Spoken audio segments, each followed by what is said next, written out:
Kakapasok lamang na balita na nagulantang ang buong Osamis Occidental sa ibinulgar ni Deputy Speaker Rodante Marcoleta na ang kanilang kongresista na si Henry S. Oaminal ay matagal na silang pinagnanakawan at umabot na ito sa 150 million pesos. Ito ang balitang ihinatid mismo ni Marcoleta sa kanyang speech kung saan ay isiniwalat din na ilang mga kabayan ang winasak ni Oaminal para lamang sa ghost project na kanyang kinabibilangan. Nanggigil ang maraming netizens sa nasabing balita na napanood sa congressional hearing kung saan ay kitang-kita at maririnig ang hiyaw ng maraming nating kababayan sa Osamis na dahil sa tila di umano'y korupsyon na ginawa ni Oaminal ay nawalan sila ng tirahan.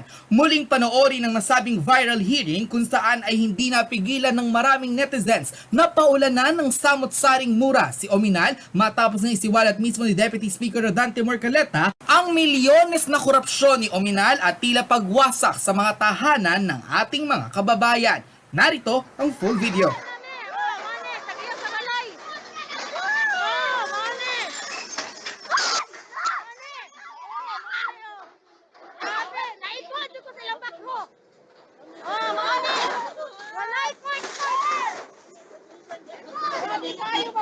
Of the floor, DS Marcoleta. Slide 1, please. Comsec. Please play slide 1. No? So, wala sila giabo, wala sila gipapahawa, gihulat.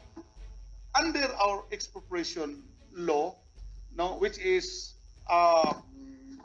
kining Republic Act 10752, no, this is an act facilitating the acquisition of road right of way, site, or location for national government infrastructure projects, no? Kining niya, this is a national infrastructure project because proyekto man kani sa national government ang pondo na asagaa nga gibutang sa DPWH agency, no? It's a multi-purpose building to be used for housing units na ako diha ang covered court facilities of a community, covered court, barangay health center, and other facilities na gikinahanglan sa mga katauhan in that community. And in this provision of RI 10752, Section 6, Guidelines for Expropriation Proceedings, no? Naagibutang dire, now whenever it is necessary to acquire. Okay, Mr. Chair. My point there is that DS Oaminal already admitted that the expropriation law, the controlling law, is Republic Act 10752. My question to the city administrator, in filing the complaint for expropriation and conscious of the fact that the controlling law is Republic Act 10752, did the city government of Osamis went through the office of the Solicitor General or the OGCC in filing that complaint? Please respond, City Administrator. We have not yet, Your Honor. Not yet. Yes, Your Honor. Mr. Chair, not yet. But they already expropriated the land. As a matter of fact, Mr. Chair, may I interject because my name was mentioned Mr. Chair, on that I particular am issue. trying to explain this. Mr. If DS Oaminal keeps on interrupting this representation, DS Oaminal, the committee is now in only the Section 2, Rule 2, Section 4. So let's give him a little latitude, please, because we're not yet in the converted into inquiry. So let him, he has the floor, let him proceed uninterrupted. Mr. Chair, it is my right as member of the committee and this Ye- House to rise any time when your name has been mentioned in any inquiry by anybody for you to rise on a personal Yes, and collective privilege. we respect that. To But in this matter, to interject and clarify the statement which I made, Mr. Chair. And I think it is within the role, Mr. Chair, and within my right to Mr. interject, Chair, Mr. Chair. I do not understand the interruption being made by DS Oaminal. actually, he's referring to the video to the mention to the city administrator to take as reference only. He is using that only as a reference Yeah, to but the question propounded on the city administrator, sir. Yeah, on the basis of the question, Mr. Chair, he was using my statement as an evidence. So that's why I should be made to outright to make a clarification. You will It be pertains, because it yeah pertains. yeah you will be given all the time No, no. after he finishes his. No, on that particular Well, point, he's Mr. not Chair, challenging your person. I never heard him challenge your person now on this No. here on the floor, here on the hearing. he's mentioning my name, and he is using my name as an evidence of his W- interpellation. Can you to- cite when did you see your name here? Here, No, this particular instance? When he asked the question to the city administrator, when he said that the Oaminal has already admitted that the expropriation law is under... You just such- admitted. Hello, Did you not admit? That's DS Marcoleta, please Mr. Chair, address the chair. the DS Oaminal is out of order. He just saw himself. He admitted, he invoked Republic Act 10752. What is wrong in that?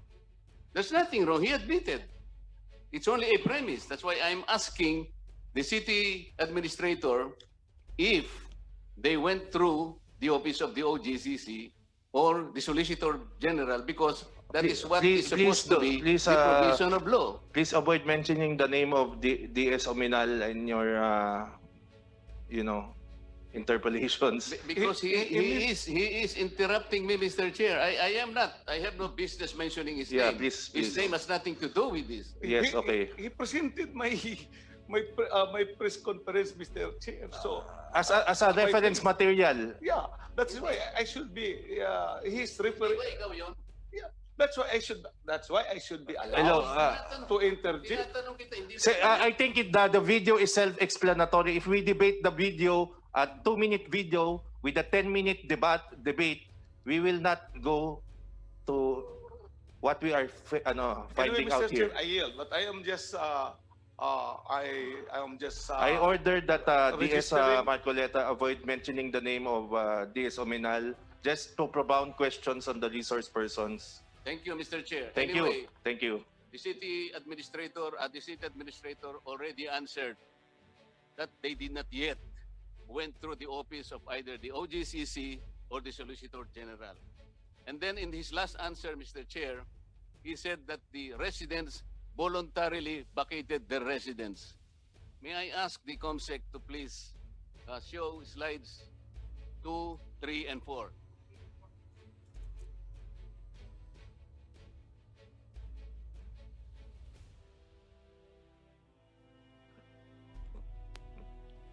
Technical service, please play slides 2, 3, and 4.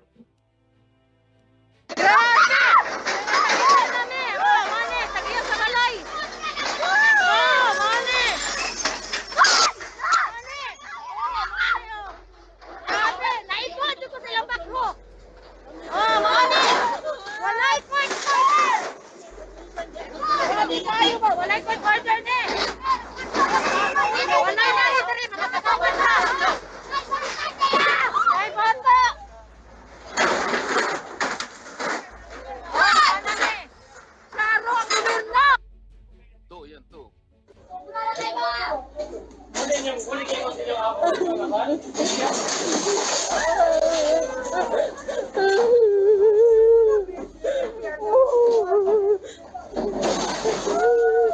Among lola na dira.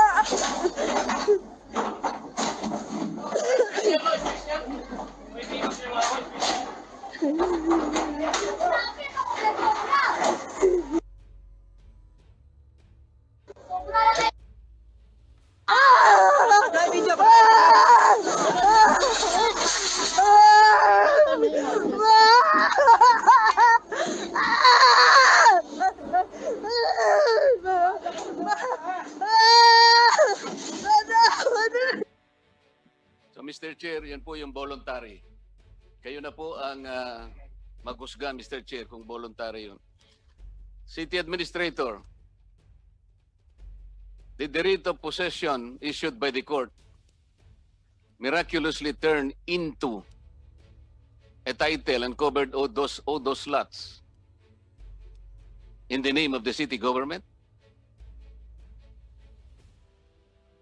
May I? Naging titulo na ba yon? Naging titulo na nung magkaroon ng writ of possession? Naging titulo at lahat nung in-expropriate ninyong lupa napunta na sa pangalan ng Osamis City?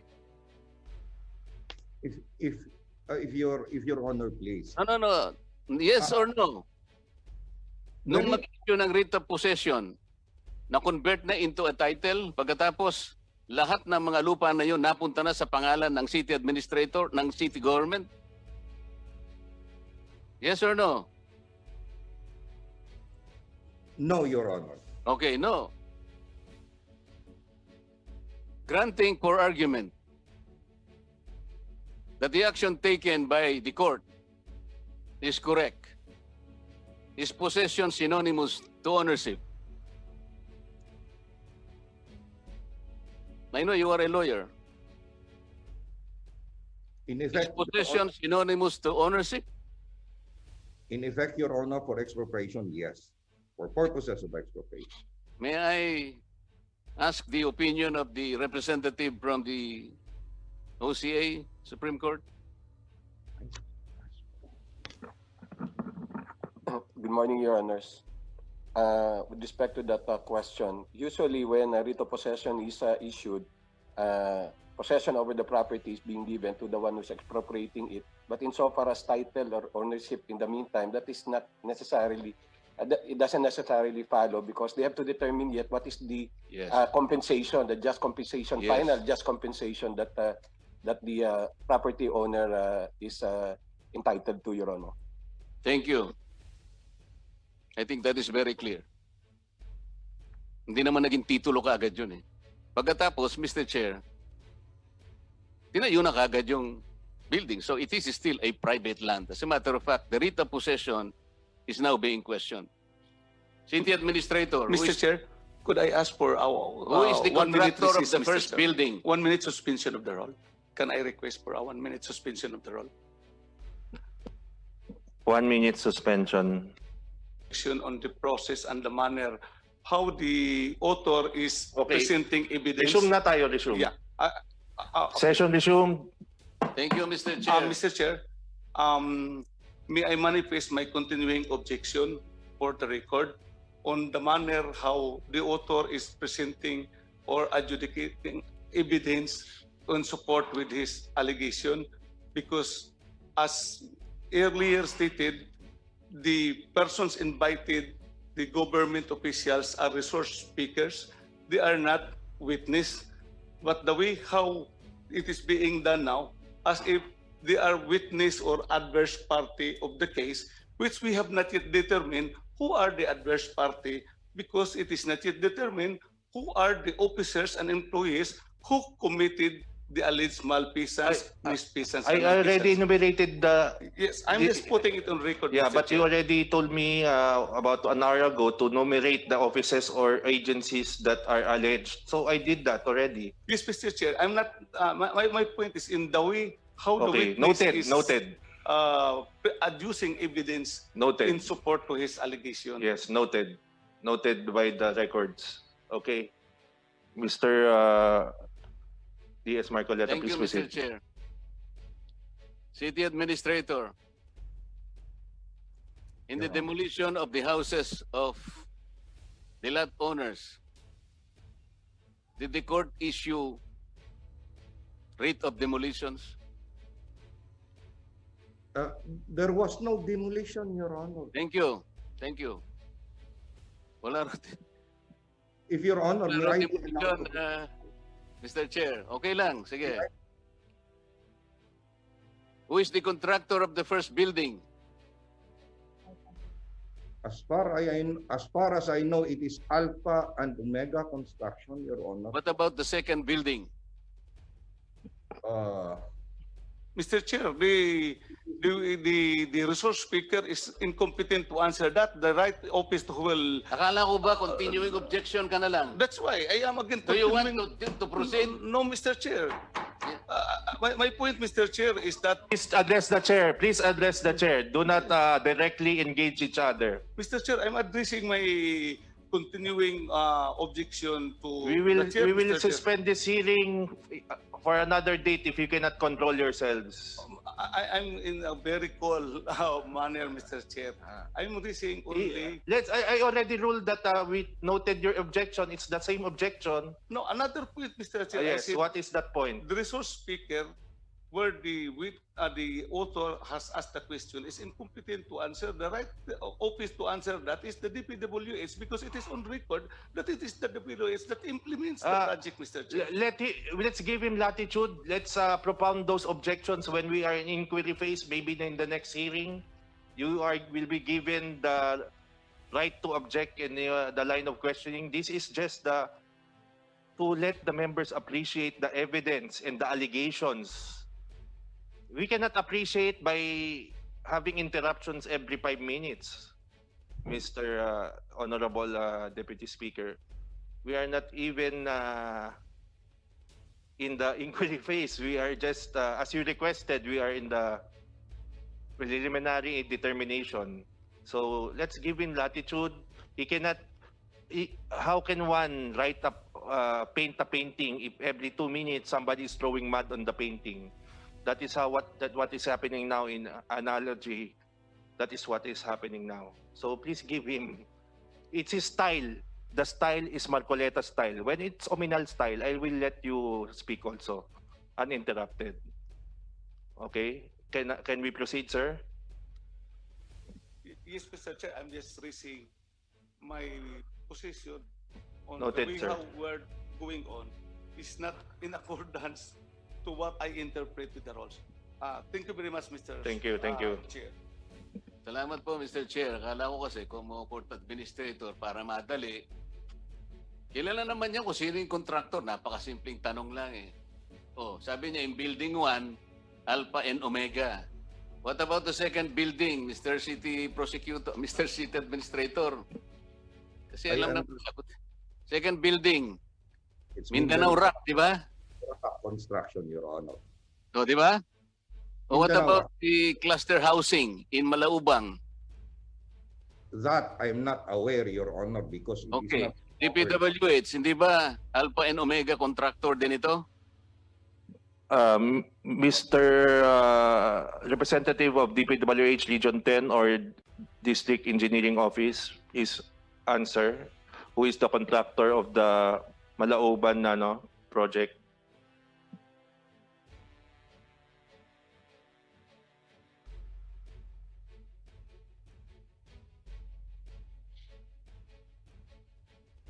In my record, Mr. Chair, it is still Alpha and Omega construction development.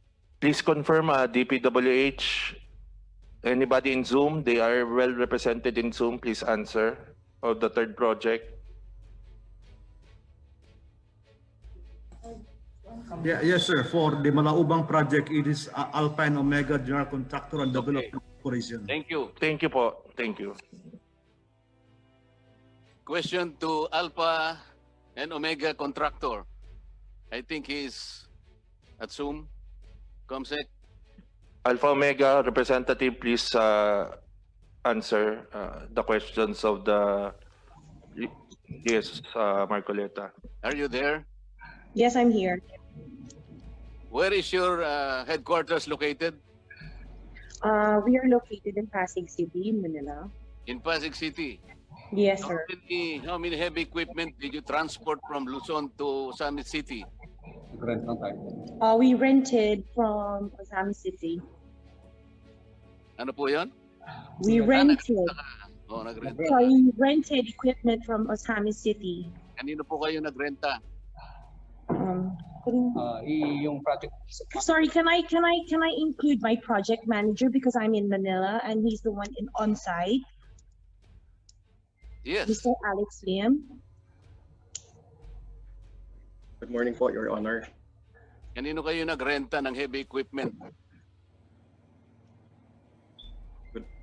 Good morning, sir. Yes. Ah, Good morning.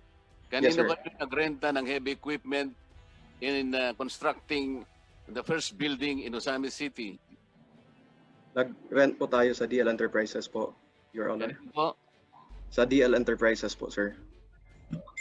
DL Enterprises. Yes, sir. Yes, Your Honor. Okay. When did you receive the notice of award? The notice of award was issued on September 10, 2019 po, Your September 10. Honor. 2019, right? Yes, Your Honor. And the notice to proceed was received on September 23, 2019. Is that correct? Yes. Yes, Your Yes. Honor. I have all these documents. When did you Yes. actually commence construction of the first building? May 5 po, Your Honor. Huh? May May 5, 2020 po, Your Honor. Year.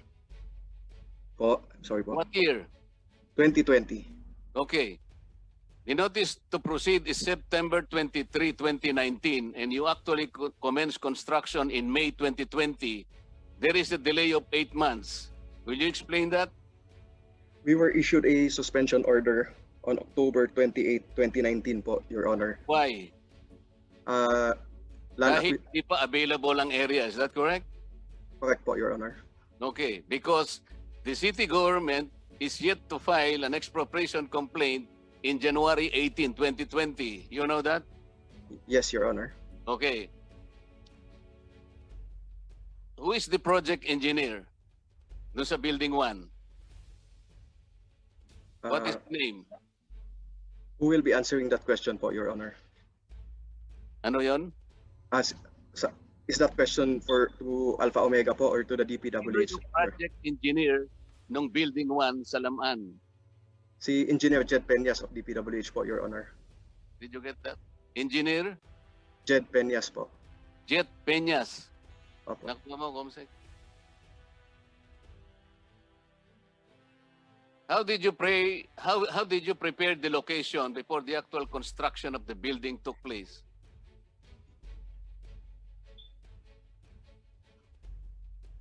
Paano, siyempre, prepare mo yung area. Sabi mo, wala pang area. So, paano mo pin-repair? Paano nagkaroon ng area?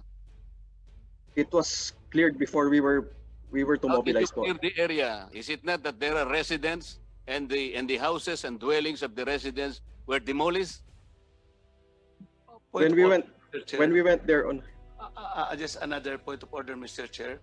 On Ito the na naman tayo, jurisdiction Mr. of Chair. on this particular issue. I Ito would na just naman like to know, tayo. Mr. Chair, because under our role, the jurisdiction of the I good am government asking, is only Mr. Chair, the contractor, I am government not asking officials DS Oaminal. and employees. DS Oaminal is out of order, and Mr. Chair. the one that is being- Let me speak, DS Oaminal and DS Marcoleta. The ruling of the chair is like in the Sandigan Bayan, if there is a case and it involves at least one government officials, all private respondents are part of that case. So they are part of this case because he's the contractor of the project. So he can be asked questions. That's why, Mr. Chair, are we now in the states where there is case that is being... No. We are still in It's the not a case case. We're established. We keep on repeating that we give him leeway. Please give him leeway. Okay. Mr. Sir. I'm just raising, Mr. Chair, as Yes, sir. part of the procedure. Thank you, sir. Why Thank you. private persons are now being Yes, it's like in the interpolated when you're there is familiar no- with how the Sandigan Bayan Yes. and Ombudsman accept complaints and accept Yes, the Mr. Chair, charges. if it is already found in the informations that a private person has been in conspiracy with public Yes, officials. we're not even in the step one, and Yeah, that is we're in the trying to Sandigan ferret out Bayan. the truth. That's why I'm asking, Mr. Chair, if we are already on that stage, because there is already now a private persons being interpolated. He's an invited here. guest in the list of invitees that was issued out on invitation on January 25.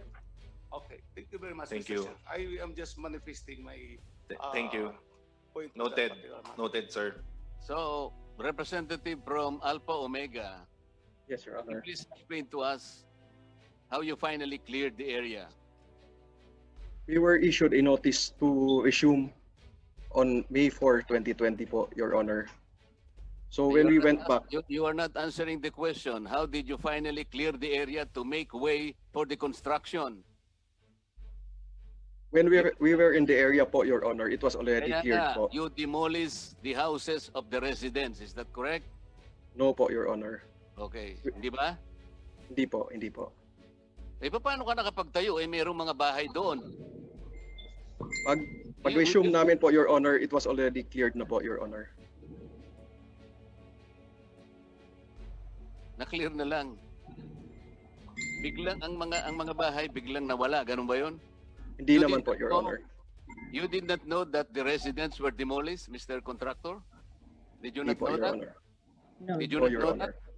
You're supposed to be the contractor.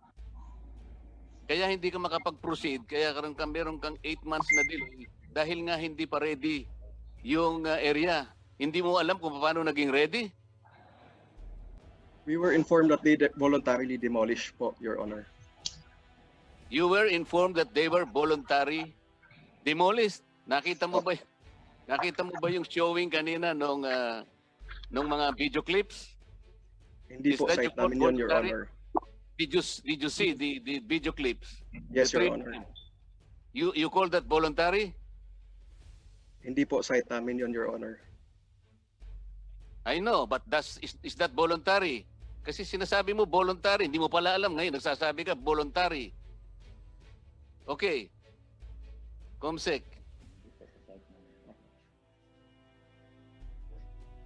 Will you please show the slides para makita natin yung mga slides 5, 6, 7, and 8.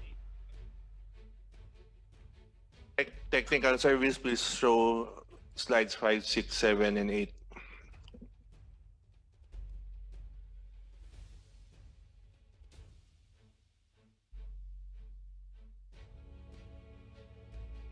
I want you to, teka, sandali lang. I want you to see, Mr. Chair, can I stand up? I will just show this. You can point on the screen, DS Marcoleta. Merong logo, HSO. This is Henry S. Oaminal. Okay? Lahat po doon, you can see. Mr. Chair, again, I raise a point of personal and collective privilege because the name of this representation has again mentioned as Yes, part sir. of the Please presentation of proceed. evidence. Your name has indeed been mentioned. Yes, Mr. Chair. I object to the presentation of. May I know the objection, Mr. Chair?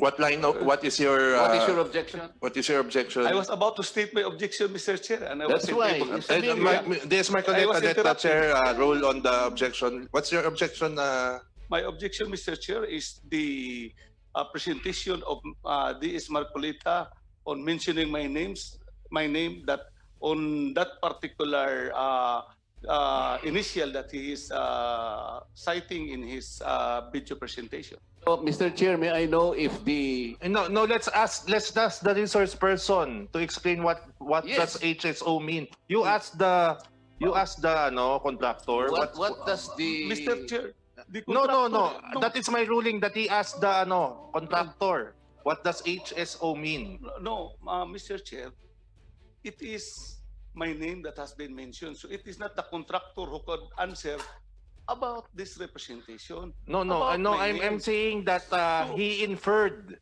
He is inferring that the HSO stands for your name. Now we will get somebody to certify or clarify what does HSO stand for and why is it in all the vehicles on the site. Yeah, Mr. Chair, even the vehicle presentation, it is just a presentation of a vehicle. It does not indicate that that vehicle is on the side that he is referring to. That is very clear in the picture, Mr. Chair. And then immediately conclude and immediately identify that that initial pertains to my name. That's why I'm raising an objection that it should be straightened out of the record, Mr. Chair. finish? Mr. Chair, may I have the floor? I'll rule first before I give the floor to you. My ruling is it cannot be stricken out because it is just we have not even been on the inquiry phase. We are just determining and appreciating the allegations and the evidence and the facts. So I am instructing DS Marcoleta to avoid mentioning the name, as I told you 10 minutes ago, of DS Henry Oaminal. Please propound all questions to the resource persons to ferret out the truth, sir. Thank you, Mr. Chair. Kasi ang nangyayari rito, nagtatakipan. yung contractor, sabi niya, nagrenta na lang siya. You remember, I asked him how many equipment did he transport from Luzon to Mindanao. Ang sabi niya, nagrenta. Pagkatapos tinanong ko kung kanino nagrenta, may sinabi siyang contractor. Pero yung lumilitaw, Mr. Chair, ito logo ng company ng DS. Ayokong banggitin ang pangalan na palaging nag-i-interrupt. Okay? Mr. Chair, O hindi ko binabanggit ang No, pangalan but mo. I